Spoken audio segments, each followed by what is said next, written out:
नमस्कार, बहुत बहुत स्वागत है आपका हमारे इस खास कार्यक्रम 25 का मध्य प्रदेश में। मैं हूं आपके साथ ललित। साल 2025 मध्य प्रदेश की राजनीति के लिए बेहद ही खास साल रहा है। कुछ खट्टी मीठी यादों के साथ इस साल कई उतार चढ़ाव देखने को मिले। जहां इन्वेस्टर्स समिट ने उद्योगपतियों को मध्य प्रदेश की तरफ आकर्षित किया, तो वहीं इसी साल मोहन सरकार ने अपने 2 साल पूरे किए और विकास, विजन और अगले 3 सालों का पूरा रोड मैप पेश किया। हालांकि कुछ घटनाओं ने शर्मसार किया तो कुछ ने कानून व्यवस्था पर सवाल भी खड़े किए। तो आइए जानते हैं 2025 में हुई कुछ बड़ी घटनाओं के बारे में।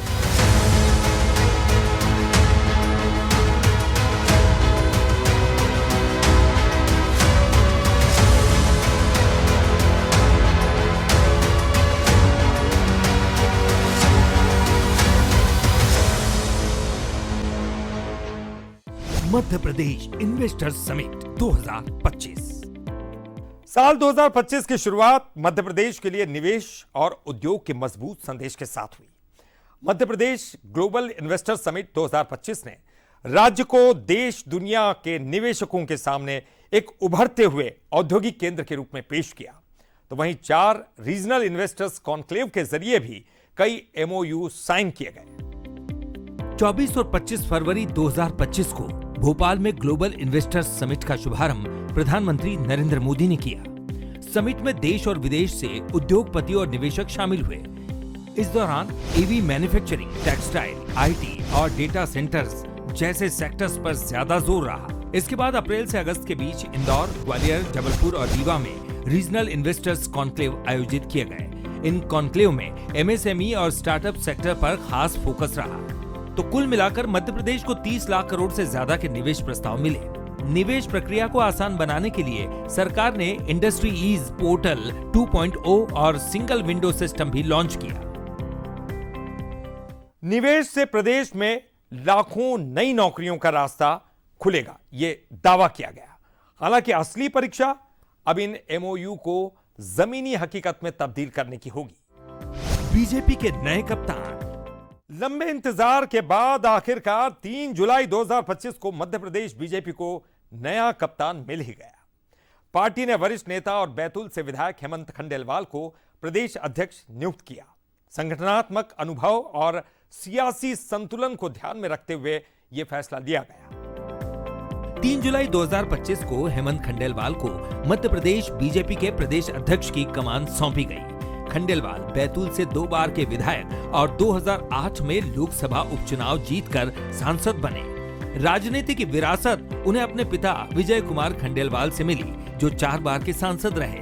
प्रदेश अध्यक्ष बनते ही हेमंत खंडेलवाल ने पार्टी में अनुशासन, संवाद और समन्वय को सर्वोच्च प्राथमिकता देने का संदेश दिया और वरिष्ठ नेताओं और पदाधिकारियों के साथ बैठकों का दौर शुरू कर जिलों में संगठन को सक्रिय करने के निर्देश दिए।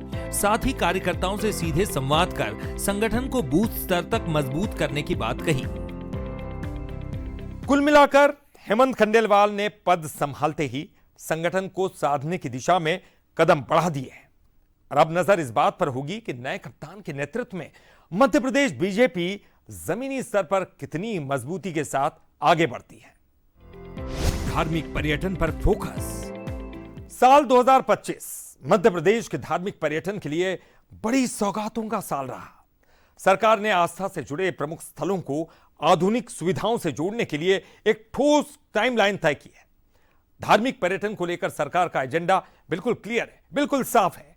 आस्था, सुविधा और विकास। 2025 की शुरुआत में धार्मिक पर्यटन को बढ़ावा देने के लिए जिन योजनाओं की घोषणा की गई थी, उनमें सबसे अहम रही हेलीकॉप्टर सेवा। उज्जैन और ओंकारेश्वर के लिए हेलीकॉप्टर कनेक्टिविटी शुरू हुई, जो बुजुर्ग और दूर दराज से आने वाले श्रद्धालुओं के लिए यात्रा को आसान और सुविधाजनक बना रही है। उज्जैन का महाकाल कॉरिडोर 2025 में भी श्रद्धालुओं का प्रमुख आकर्षण का केंद्र रहा। कॉरिडोर के दूसरे चरण से जुड़े विकास कार्यों में प्रगति हुई, जिससे दर्शन व्यवस्था, सुरक्षा और यातायात प्रबंधन में सुधार देखा गया।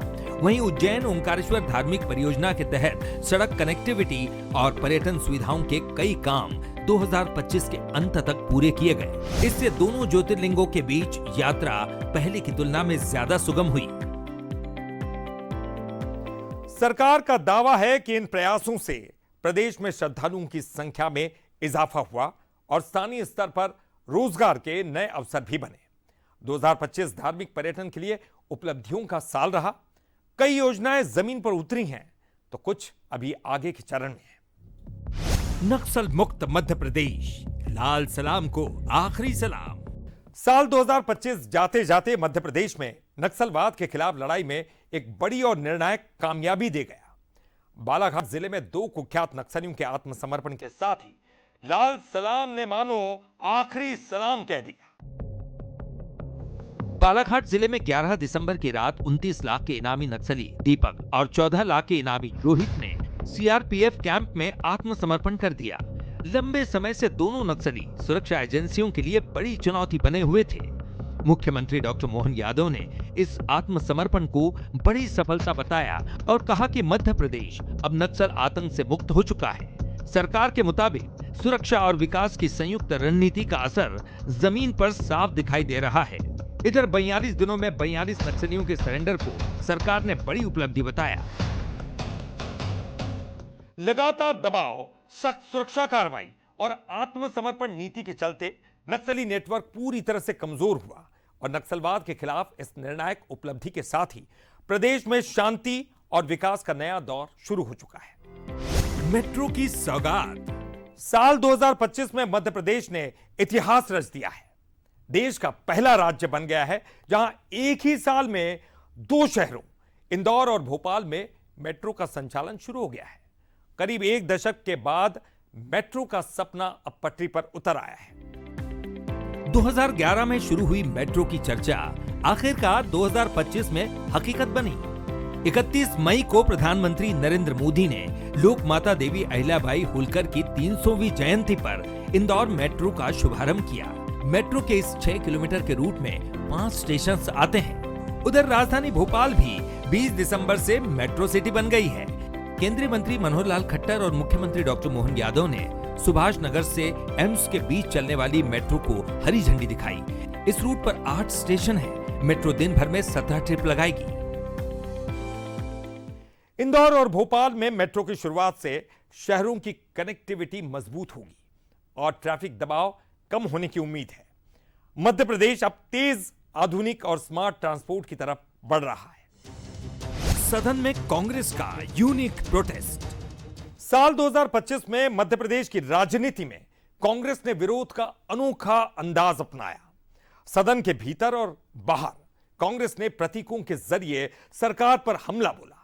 कभी मंकी, कभी कुंभकर्ण, तो कभी जंजीर, कटोरा और कभी भैंस के आगे बीन बजाना। यानी कि पूरा साल यूनिक प्रोटेस्ट के नाम रहा। 2025 में मध्य प्रदेश विधानसभा और सियासी गलियारों में कांग्रेस का विरोध चर्चा का केंद्र रहा। बजट सत्र के दौरान कांग्रेस विधायकों ने सरकार को नींद में सोई बताते हुए कुंभकर्ण का रूप धरकर प्रदर्शन किया।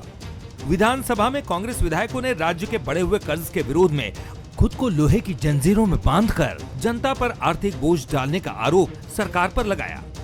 गर्मी के सत्र में बेरोजगारी और महंगाई को लेकर मंकी के प्रतीक के साथ विरोध किया। मानसून सत्र के दौरान विधानसभा परिसर में प्रतीकात्मक भैंसों के आगे बीन बजाकर विरोध प्रदर्शन किया और तंज कसा कि सत्ता को जनता की आवाज सुनाई नहीं दे रही। यूनिक प्रोटेस्ट पर कांग्रेस का कहना है कि यह प्रतीकात्मक प्रदर्शन जनता की समस्याओं को प्रभावी तरीके से सामने लाने के लिए किए गए, जबकि भाजपा ने इन्हें सदन की गरिमा के खिलाफ और राजनीतिक ड्रामा करार दिया। मोहन सरकार का विजन डॉक्यूमेंट। मध्य प्रदेश की राजनीति में साल का आखिरी महीना मोहन यादव सरकार के 2 साल पूरे होने और उनके विजन डॉक्यूमेंट के नाम रहा। विधानसभा का विशेष सत्र हो या फिर प्रेस कॉन्फ्रेंस हो, सरकार ने अपने कामकाज, उपलब्धियों और भविष्य की योजनाओं को एक साथ जनता के सामने रखा। 2 साल पूरे होने पर मोहन यादव सरकार के विजन डॉक्यूमेंट में अगले 3 सालों का रोड मैप, निवेश, रोजगार और इंफ्रास्ट्रक्चर पर खास जोर दिया गया है। खास बात यह रही कि विजन डॉक्यूमेंट पर विधानसभा में चर्चा हुई। सीएम मोहन यादव ने प्रेस कॉन्फ्रेंस में बताया कि सरकार का फोकस अब योजनाओं से आगे बढ़कर तेज इम्प्लीमेंटेशन पर है। कृषि, उद्योग, रोजगार और इंफ्रास्ट्रक्चर के लिए नई नीतियां स्वास्थ्य सेवाओं में डॉक्टरों को प्राइवेट सेक्टर से भी बेहतर वेतन देकर जोड़ने की योजना और सिंहस्थ में शिप्रा के जल से स्नान का भरोसा सरकार के विकास और सांस्कृतिक संतुलन को दिखाता है। अब चुनौती यही है कि ये योजनाएं तेजी और पारदर्शिता के साथ जमीन पर उतरे, क्योंकि यही विजन की असली सफलता होगी। छिंदवाड़ा नकली कफ सिरप कांड। दवा जिसका मकसद इलाज होता है, लेकिन 2025 में मध्य प्रदेश के छिंदवाड़ा से आई एक खबर ने पूरे देश को झकझोर कर रख दिया। एक मामूली कफ सिरप 20 से ज्यादा मासूम बच्चों की मौत की वजह बन गया। यह कहानी है नकली दवा, सिस्टम की चूक और जवाबदेही की कमी की। मामला 4 से 26 सितंबर के बीच का है, जब सर्दी खांसी के इलाज के लिए बच्चों को कोल्ड ड्रिप कफ सिरप दिया गया। शुरुआत में 6 बच्चों की मौत हुई, लेकिन आंकड़ा बढ़ते बढ़ते 20 से ऊपर पहुंच गया। पोस्टमार्टम और लैब रिपोर्ट में खुलासा हुआ कि सिरप में 48.6% जहरीला केमिकल डीजी मिला है, जो किडनी फेल्योर का कारण बनता है। सरकार ने कोल्ड ड्रिप सिरप पर प्रतिबंध लगा दिया, निर्माता कंपनी और सप्लाई चेन पर कार्रवाई शुरू कर दी, जांच के लिए एसआईटी का गठन कर दिया। तो वहीं परिजनों ने आरोप लगाया कि अस्पताल में ना तो पर्याप्त सुविधा थी और न ही विशेषज्ञ डॉक्टर मौजूद थे। छिंदवाड़ा की यह त्रासदी सिर्फ एक दवा कांड नहीं, बल्कि स्वास्थ्य व्यवस्था की गंभीर लापरवाही का आईना है। मासूमों की मौत के बाद अब सवाल सिर्फ जांच का ही नहीं, जवाबदेही और इंसाफ का भी है। इंदौर का हनीमून हत्याकांड, हादसे से साजिश तक। इंदौर का वो मामला जिसने पूरे प्रदेश को हिलाकर रख दिया। राजा रघुवंशी की मौत, जो पहले तो हादसा बताई गई, लेकिन फिर खुली ऐसी परतें जिसने इसे एक बेहद चालाकी से रची गई हत्या बना दिया। इस साल मई में हुए उस हत्याकांड की पूरी कहानी जो अब एक नए मोड़ पर पहुंच चुकी है। इंदौर के राजा रघुवंशी की मौत शुरुआत में हादसा लगी, लेकिन बाद में ये एक हाई प्रोफाइल मर्डर मिस्ट्री बन गया। राजा रघुवंशी अपनी पत्नी सोनम रघुवंशी के साथ हनीमून पर गया था, लेकिन वहीं उसकी संदिग्ध मौत ने पुलिस को शक में डाल दिया। जांच ने करवट ली और सबूतों ने इशारा किया कि यह हादसा नहीं, सोची समझी साजिश थी। मेघालय पुलिस ने इस मामले में 790 पेज की चार्जशीट अदालत में दाखिल की। चार्जशीट में सोनम को मुख्य आरोपी बताया गया। फिलहाल सोनम न्यायिक हिरासत में है।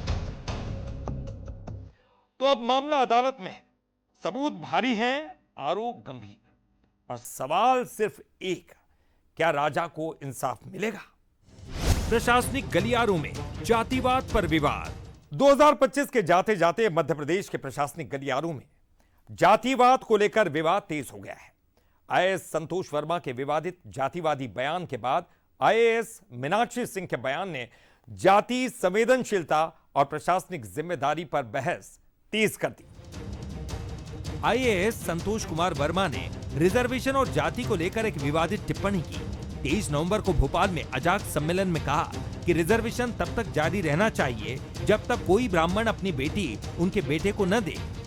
उनके इस बयान पर राज्य भर के ब्राह्मण संगठनों ने विरोध जताया और एफआईआर दर्ज करने की मांग की। सरकार ने शो कॉज नोटिस जारी किया, उन्हें सभी पदों से हटा दिया। केंद्र सरकार से बर्खास्तगी की सिफारिश की गई। तो वहीं एक और आईएएस मीनाक्षी सिंह का भी इसी तरह का एक विवादित बयान वायरल हो गया। उन्होंने कहा कि जातिगत पहचान और जातिवादी होना आज की सबसे बड़ी मांग है और आदिवासी समाज को जोड़ना जरूरी है। तो आपने देखा कैसा रहा साल 2025 मध्य प्रदेश के लिए। सौगातें मिली, डेवलपमेंट देखा गया, निवेश से रोजगार मिलने की उम्मीदें भी बढ़ी। तो वहीं कुछ घटनाओं ने चिंताएं भी बढ़ाई।